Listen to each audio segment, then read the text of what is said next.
On a tous un côté un peu schizo. Une partie de nous veut profiter, dormir un peu plus, manger ce qu'elle veut, se dire que le sport ce sera demain. Et puis il y a l'autre, celui qui se lève tôt, qui veut être discipliné, qui veut avancer. La vie consiste souvent à trouver un équilibre entre les deux. Mais quand on est entrepreneur, dirigeant, chef d'entreprise, c'est encore un peu plus compliqué parce qu'en réalité, on est trois dans sa tête. Le premier, c'est le technicien, celui qui fait, qui produit, qui règle les urgences. Il aime quand ça bouge, quand il agit, quand les choses avancent et il s'accomplit dans l'action. Le problème, c'est qu'à force de tout faire, il finit par tout porter. Ensuite, il y a le visionnaire, celui qui imagine la suite, qui pense à demain, qui voit ce que l'entreprise pourrait devenir, qui lit les opportunités. C'est lui qui donne la direction.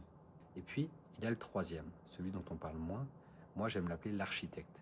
C'est celui qui organise, qui structure, qui met en place des règles simples pour que l'entreprise fonctionne sans devoir tout réinventer tous les jours.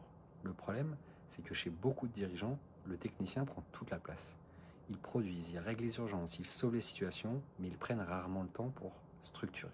Résultat, l'entreprise tourne, mais elle tourne grâce à eux. Et le jour où ces trois rôles trouvent leur place, le technicien fait avancer, le visionnaire donne la direction et l'architecte construit le système. Et là, l'entreprise commence enfin à fonctionner sans reposer uniquement sur eux.